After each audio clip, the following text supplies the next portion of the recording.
માની લો કે હું આયર છું તો લઈ તો જનોઈ લઈ શકાય, પણ ભૂદેવને જે યજ્ઞોપવિત સંસ્કાર મળે એ ન મળે.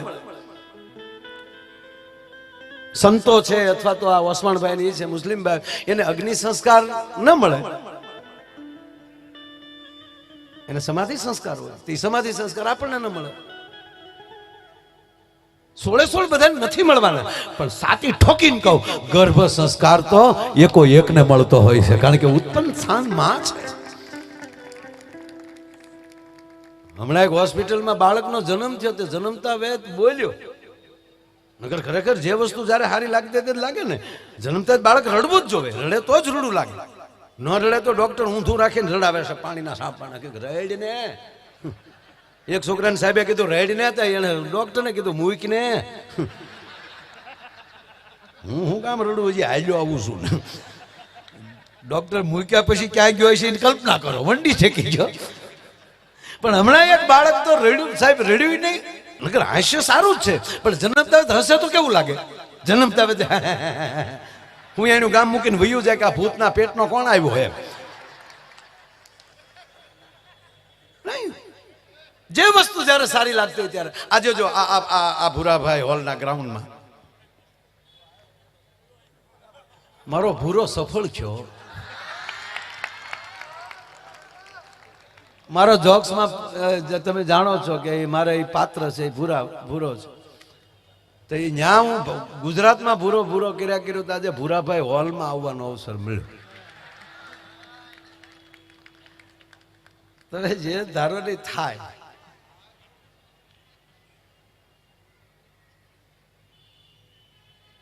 જન્મતા આ બાળક રડ્યો નહીં, હસ્યો નહીં, બોલ્યો, સીધો પુષ્પાનો ડાયલોગ બોલ્યો, અને ત્રાહો જન્મેલો ઝુકેગા નહીં ચાલા. નસ ભખ દિન પડી ગઈ. પુષ્પા. વચ્ચે એક બીજું કહું, અમારે ભાવનગરની હોસ્પિટલમાં એક બાળકનો જન્મ થયો, જન્મતા વેદ બોલ્યો. જન્મ થયો ને તો નશુ બેઠી બેઠી ગાંઠિયા ખાચ્યું. ગાંઠિયા ફાળી ગયો તો બેઠો બેઠો કે હાલે લે પાછો ભાવનગર આવી ગયો. પાછો ગાંઠિયા ફાળ્યા તો દાજી થઈ ગયો. હરેશભાઈ આવો. વાહ વાહ, અમારા હરેશભાઈ દોશી, સ્વાગત છે. બેન આવો, પધારો બેન. વાહ. ઓલો સીધો પુષ્પાનો ડાયલોગ બોલ્યો, એટલે પછી સંશોધન કર્યું. આ ખરેખર તમને કહું, જે વસ્તુ જયારે સારી લાગતી લાગે ને, આજે તમે અત્યારે બેઠા છો અને અહીંયા આપણે આનંદ કરીએ, આવા લાખાણા મહેમાનો બેઠા છે અહીંયા. 2 દી પછી કોઈ ન હોય અને હું ઓસમાણભાઈ 9:30 અહીંયા આવીએ અને હું ચાલુ કરી દઉં, મોરબન ઈથન ઘાટ કરે. આખું કાંદીવલી નહીં, મુંબઈ આખું કે એટલું નહીં. હવે તો મોબાઈલના માધ્યમથી દુનિયા કે માયા આયરનું સટકી જોઈએ ભાઈ, એકલું એ જ કરે.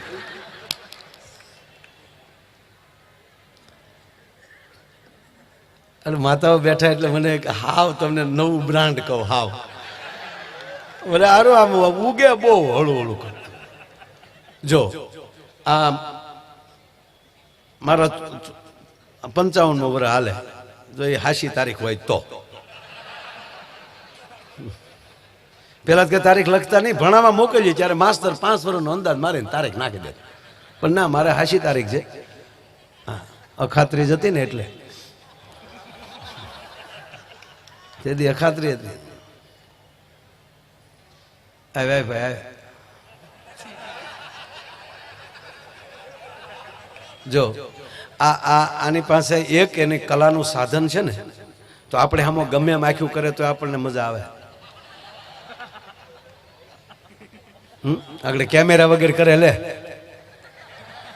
કેમેરા વગર, કેમેરો ન હોય ને આપણે આમાં આખ્યું કરે, એક બેન કરે. જો આ કેમેરો છે તો આપણે આમાં એક આંખ આમ બંધ કરીને આમ કર્યા કે આપણે વાંધો નથી આવતો. શું કામ? એની પાસે કલાનું એક સાધન છે. પણ આ બેનો બેઠા, મારા 55 વર્ષ થયા, એટલે આજથી 30-40 વર્ષ પહેલા આ બહેનોમાં કેવું જોઈ કહું, 30-40 વર્ષ પહેલા જે પરણ્યા ને એ બહેનો જે આવ્યા ને, એની બિચારીની સેન્ડવીચ જેવી હાલત છે. કારણ કે એ આવ્યું તેથી હાહુ માથા ફેરે ગયું, અને હવે એના છોકરા મોટા છે તો વહુ માથા ફેરે આવ્યું. એને તો હાહુનું વહુનું બેયનું સહન કરવાનું રહ્યું.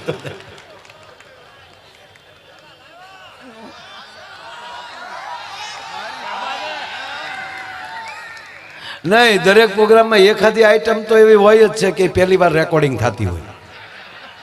હા, કારણ કે રોજ નવી કુપલ ન ફૂટે ને માનવાનું ઝાડવું હુકાઈ જવાનું છે. એમ માણસમાં રોજ નવો વિચાર આવે ત્યારે માનવાનું કે જીવતો છે એનું પ્રમાણ છે. અમુક તો 80 વર્ષ સુધી ઈ ના આપણને ન પહોંચાય, તું આવ્યો જ નકામો ખોટો ટ્રાફિક કરવા આવ્યો. આ તમે કલ્પના કરો, 1 કરોડ 140 કરોડ સહી એમાં તમે ઓળખો એટલે કઈ બસ ઈ જીવે છે, બાકી ખોખા દાટા મારી છે.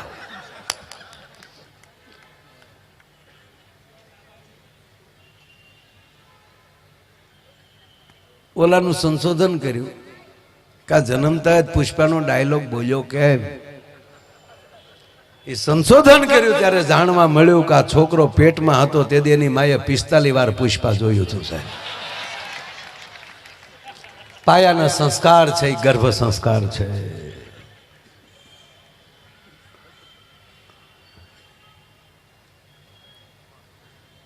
યોગેશભાઈ, આપનો પ્રોગ્રામ હોય ત્યારે નવા શબ્દો બહુ આવે છે, કારણ કે આપ એવા બેઠા હો છો. તરી 35 વર્ષથી બોલ્યું છું, અને અમુક કાર્યક્રમ એવા હોય ટિકિટ શો કે એમાં એક સબ્જેક્ટ જ આપ્યો હોય કે હાસ્ય જ કરાવવાનું છે, તે હાસ્ય હાલતું હોય કે મારી પાસે જોક ખાલી નથી થઈ જતા. પણ આપ બધા આવું બેઠા હો, આવું સાંભળતા હો, ત્યારે અંદરથી માયાનો માયલો એમ કે આજ અહીંયા આ વાત કરી, અહીંયા મજા આવશે. એટલે શબ્દ પકડાણો છે કે ધરા ઈ માં છે, પુરુષ મેહુલો છે. માં કેટલું ગ્રહણ કરી શકે અને એના સંતાનને કેટલું આપી શકે. અને એટલું જ કહો બાપ કે એટલું ધ્યાન રાખો તો ભારતમાંથી વૃદ્ધાશ્રમ નીકળી જાય. તમારે જ્યાં લખો ત્યાં લખેલું છે.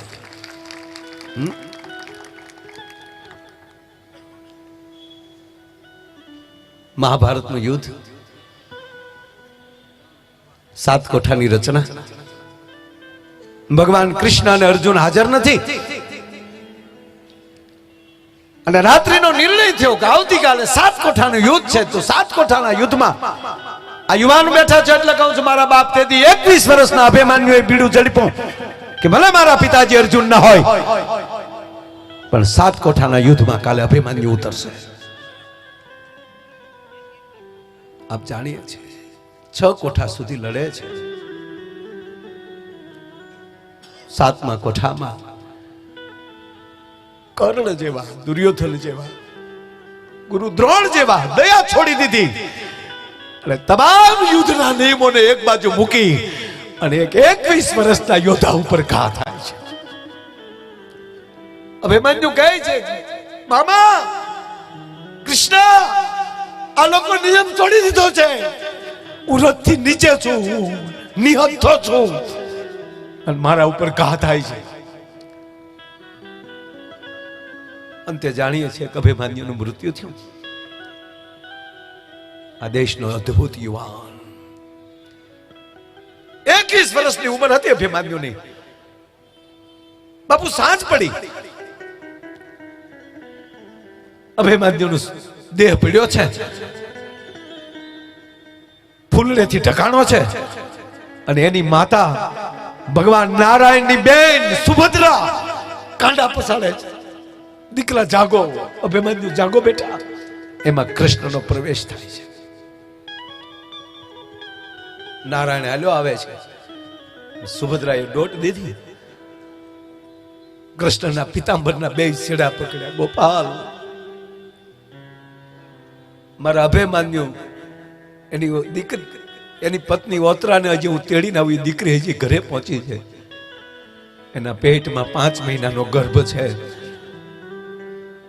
અને મારી ઓતરાના દીકરાએ એના બાપ અભિમન્યુનું મોઢું નથી જોયું. તારી જેવો મારા ભાઈ હોય અને તારા ભાણેજને આ હાલત,